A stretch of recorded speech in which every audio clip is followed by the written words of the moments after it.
Alhamdulillah, Alhamdulillahi Rabbil Alameen, As-salatu was-salamu ala ashraf al-anbiya'i wal-mursaleen, wa ala alihi wa ashabihi wa ahli baytihi wa man ittaba'a sunnati ajma'in. A'udhu billahi minash shaitanir rajim, bismillahir rahmanir rahim. Rabbi shrah li sadri wa yassir li amri wahlul 'uqdatan min lisani yafqahu qawli. Today, inshallah, we will start with Surah Yusuf. Surah Yusuf is 53rd chapter or surah revealed in the life of Makkah, when Prophet was living in Makkah. When we say Makkah, Makki surah means he was in Makkah time. And then it is now in the place of 12th chapter in the Quran. And this is after this chapter Hud alayhi salam, which we learned last time. This chapter have about 111 verses, so it's a long chapter, and it has 12 ruku. It is something to know about it is that it is one of the very important surah in the Quran, and it has one difference compared to the other chapter, that it has a very continuous sequence of all the story about Prophet Yusuf alayhi salam. Whatever happened with him, and how Allah subhanahu wa ta'ala gave lesson to the mankind. So this is one chapter which is unique in the Quran. There are other chapters which we see little story about Musa here, Musa there, Musa this surah, this Musa alayhi salam, that surah, Nuh alayhi salam, and all the prophets have been mentioned in the stories of the people before in different chapter, different section, in bits and pieces. But this whole chapter is dedicated to one thing. The other thing about Prophet Yusuf alayhi salam is that he is actually son of Ibrahim, son of Ishaq, son of Yaqub in himself. So he is a prophet, son of a prophet, son of a prophet, son of a prophet. 4 prophets in sequence. And his uncle, Mistaya, Ismail alayhi salam, was also a prophet and messenger. So this is honor this prophet had, because if you look at the history of all the prophets came in children of Ibrahim alayhi salam, they did not came in one lineage. They came in from Ibrahim alayhi salam, but different children and different families. So Yaqub alayhi salam, Jacob, he had 12 sons, and of those 12 sons, 10 were from one wife or maybe different wives, but 2 brothers were from one wife, and Yusuf and his brother Benjamin, or Benjamin, which is known as, and Yusuf is known in English as Joseph alayhi salam. And the story starts with this, that there's a lesson for the Quraysh, because in Mecca, because Prophet was their brother in tribal relation, and himself was a relative to the people somehow or the other, and they were planning to assassinate him. They were trying to exile him. They were trying to find excuse to discredit him or disbelieve him or prove that he is, na'uzubillah, is not a true prophet of Allah. So they would, as you heard the other chapters, that they would go and consult with different people such as Christians and Jews, and come and ask questions. So Jewish people, when they were consulted in this matter by the Quraysh, the tribe of Prophet, so they said, well, one thing you can ask, if he's a real prophet, he would not know, because the Arabs did not know much about what happened to the Israelites. Israel is a title taken by Jacob, Yaqub alayhi salam. Isra means prisoner. Il, one of the name of the God. So the prisoner of God, in other words, the slave of Allah, if you want to put it in Arabic way, like Abdullah is Israel. Asra means, people say Asir. In Urdu poetry, Asir means a prisoner of someone's love and respect. So this is how basically what it is. So this title was given to them, Israel, because of the Yaqub alayhi salam. So one thing which I was reading and preparing for this, certain question came to my mind, and I'm sure you would be also wondering. As we see that all these 12 sons of Yaqub alayhi salam, they are descendant of Ibrahim to Ishaq to Yaqub, 3 prophets, and they were all righteous in believing and monotheistic, and they were all looking to seek the love and closeness to the Father. And this shows that how a jealousy among siblings, how enviousness, and how greed can take a person to the point where they can commit a crime. And also I'm looking into the life of Prophet Yusuf alayhi salam.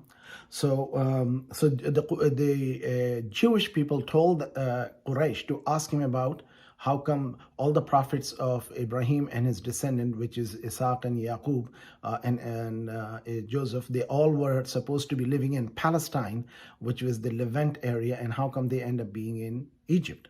So they knew that prophet would not know, because he did not know about the Jews and the Christian and the people, because he was born in Quraysh, which is Mecca, so which is about 1,000 miles away, and the history is about 3,000 to 4,000 years ago. So Allah subhanahu wa ta'ala revealed the entire chapter in the honor of how the Yaqub alayhi salam and Yusuf alayhi salam end up being in Egypt, and all the Egyptians, they were there for about 2,000 or plus minus years, and they become then very respected and very honored, and they were in a very high position in Egypt.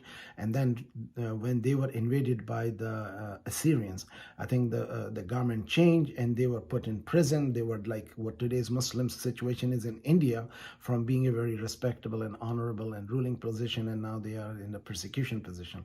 And so they were put in slavery and bondage, and they were made to work as a laborer. So this is what happened. And then Allah subhanahu wa ta'ala sent Musa alayhi salam to free them from the bondage of slavery of Pharaoh.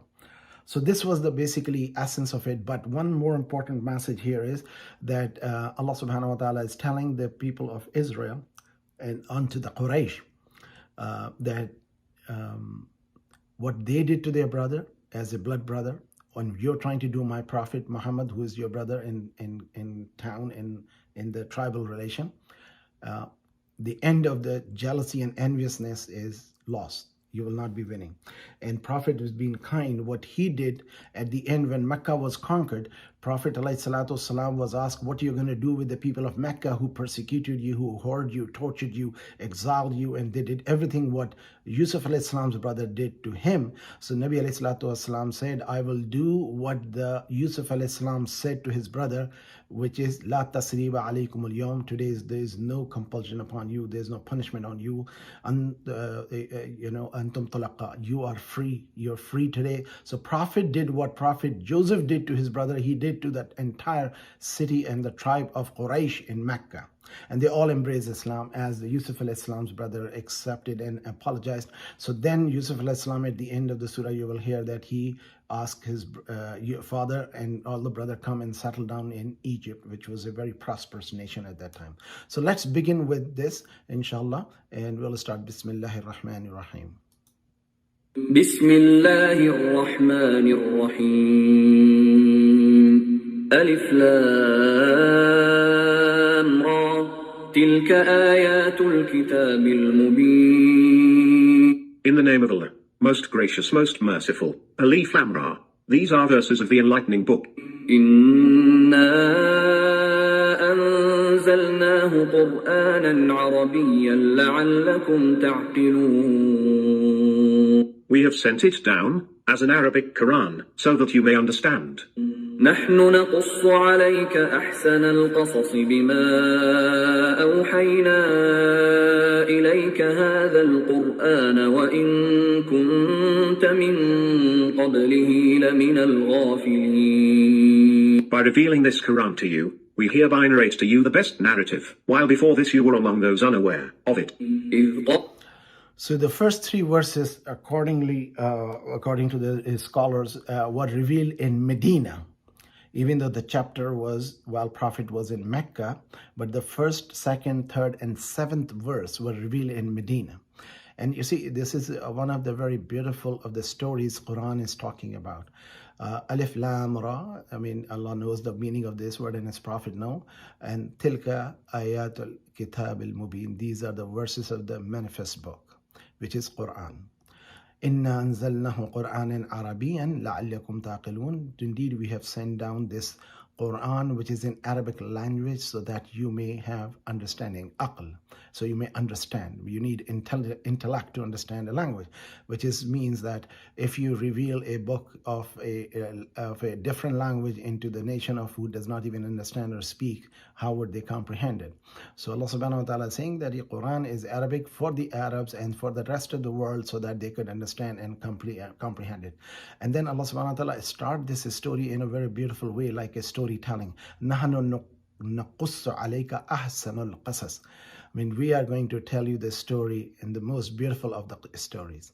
بِمَا أَوْحَيْنَا إِلَيْكَ هَذَا الْقُرْآنِ, whatever we have revealed in this Quran. وَإِن كُنْتَ مِنْ قَبْلِهِ لَمِنَ الْغَافِلِينَ. And before this, you were not aware of this story. So now this proves that the Prophet did not have the information of this narration of the story of Yusuf alayhi salam till the Quran started talking about it. So now there is this again in this chapter, there is a dream starting with this story with the dream of a prophet. And the dreams are always true of the prophets. Even though in this one there is a dream of the king is mentioned, which we will listen about it later. So Allah subhanahu wa ta'ala is starting with the story where the Prophet Yusuf alayhi salam is a very young boy. He's about in his pre-teens, like a young 7, or according to scholars, it's 70 years or so his age, and his younger brother was Benjamin, was younger than him. According to some scholar, his mom died when he was very young. I think after I've only heard from this one scholar. Other scholar says that his mom and his dad both were alive. Some scholar says only Yaqub alayhi salam was raising them, and he was the child of a little older age. So let's listen to this, what happens in the dream. نحن نقص عليك أحسن القصص بما أوحينا إليك هذا القرآن وإن كنت من قبله لمن الغافلين. By revealing this Quran to you, we hereby narrate to you the best narrative, while before this you were among those unaware of it. إذ قال يوسف لأبيه يا أبت إني رأيت 11 كوكبا والشمس والقمر رأيتهم لي ساجدين. It happened, when Yusuf said to his father, My father, I saw, in dream, 11 stars and the sun and the moon. I saw them all fallen prostrate before me.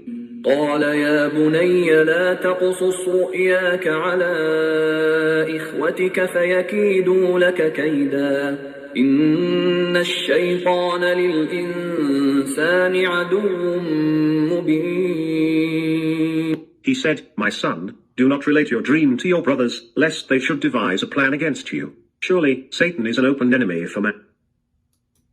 قال يا بني وكذلك يجتبيك ربك ويعلمك من تأويل الأحاديث ويتم نعمته عليك وعلى آل يعقوب كما أتمها على أبويك من قبل إبراهيم وإسحاق إن ربك عليم حكيم. And it will be in this way that your Lord will choose you and teach you the correct interpretation of events, and will perfect his bounty upon you and upon the house of Yaqub, as he has perfected it earlier upon your forefathers, Ibrahim and Ishaq. Surely, your Lord is all-wise, all-knowing. لقد كان في يوسف وإخوته آيات للسائلين. Surely, in the story of Yusuf and his brothers, there are signs for those who ask. So verse number 4 through 7, Allah subhanahu wa ta'ala is describing the further what is going on. Now there is a knowledge which is Allah subhanahu wa ta'ala gave to his prophets, which is a knowledge of unseen or unknown, but that is given to them, not that they have own it personally. Personal owner of all the unseen and the secrets of unknown is with Allah subhanahu wa ta'ala. So when the Prophet known what we known as ghaib or awliya Allah knows about the unseen, it is because of the will of Allah that he gave them the power and the knowledge. All the power ultimately belongs to Allah. So isqala li Yusuf li abihi ya abati. The Yusuf alayhi salam said to his father when he's about 7 years old that he have seen a dream that 11 of the stars are prostrating him and the sun and the moon. And means that reflects the 11 means he was the 12th child. So the 11 of the stars means 11 brothers, and the sun is the father, and Qamar is the mother, or the one who was lady who's taking care of them. So these are the wife of Yaqub alayhi salam. And then qala ya bunayya la taqussu ru'yaka ala akhwaytika. So Yaqub alayhi salam being a prophet, telling the son prophet who was still a child that do not narrate this dream to the other brothers because they may plan something against you. because they might be jealous of you, because when in the sibling rivalry is a very strong, and this story tells us how the sibling rivalry goes. I also was wondering one thing, that Yusuf alayhi salam supposedly is the 11th child, because the 12th is the Benjamin. And he saw that, the firstborn does not always get the right as a prophecy. And the jealousy could be from first to the last child. And then Shaitan is the one which makes mankind be enemy, and it's an open enemy of human. And whenever we have a negative thought, negative feeling, negative emotion, according to these verses and the Quranic interpretation, whispering even in the dream, negative is a dream from the Shaitan, the positive dream is from the glad tidings from Allah and the angels. And Prophet says that after him there is no more prophet, after you there is no more nation. Allah will communicate with the mankind with the dream. In the dream, when you have a good dream, is a good news and glad tiding. And Prophet says, when you see a good and bad dream, do not narrate to anybody. When you see a good dream, you should tell it to the most trusted and the most caring and loving person who loves you, not to them, not to the unknown. According to the scholars, if you tell the dream to somebody and it become the first person who learn, and whatever that person says, that become the reality of the dream. In other words, if you have a bad dream and you told somebody and that person made a negative comment on it, it might happen as a negative. If you saw the dream and you narrated to the person who knows the knowledge of the dream interpretation and is a well-wisher for you, so do not share your dreams with anybody unless you have to, or the one who you trust and is a good, knowledgeable person. Now, what do we do about the good dreams? With the good dreams, we should, alhamdulillah for that. When we see a bad dream, when we have a negative dream, we should get up from sleeping position, and to the left side, we should expect 3 times. Pooh, pooh, pooh. This is how you do. And then say, La hawla wa la quwwata illa billahi al-aliyyil azim, and change the side of your sleep. If you are sleeping right side, go back to sleep on the left side. If you are sleeping on the left side, change your position to the right side. And do not share your dream with anybody when it is negative, because that may not be happening. If you share the negative dream, it may become a reality and you might be in the loss. This is how the scholars of dream interpretation is. So Yusuf alayhi salam was told by his daddy, who was again happened to be the 3rd prophet in the lineage of Ibrahim alayhi salam, and he was a very mighty prophet and messenger. And he said to the prophet, baby prophet, Yusuf alayhi salam, do not share the dream and do not tell it to brothers, even if they were his brother. So what is there? The brother has a jealousy, and father, being a prophet, being a parent, knew that he loved Yusuf alayhi salam most. He cared for him most. He would be with him all the time. He would not let him out of his sight. And the older brother became jealous of that, why father loves Joseph so much that he would not pay attention to us. So out of a jealousy to be close to the parents, so parents should be also have a message here, should be equal in their treat with the other children's. And often, again, being a middle child, I know myself what I have gone through. The oldest child is a prince syndrome, the little one is the baby syndrome, and the middle one is struggling for the connection, closeness to the parents, and they get very aggressive and they also feel left out. So this is human nature, what I'm trying to say here. So Yusuf alayhi salam was told by the dad that do not share, because this is going to cause a problem for you and they will be jealous of you. And apparently Allah subhanahu wa ta'ala says, Allah has chosen you, and father is telling that the way he chose your grandparents, such as Ibrahim alayhi salam and Ishaq alayhi salam and Yaqub alayhi salam, they were all chosen prophets of Allah. So other prophets have been skipped generation and then came one born among here and there. But this particular prophet, Yusuf alayhi salam, and he was so beautiful, he was so handsome that it is being narrated that he was given half of the beauty of the world. In other words, what Allah has created.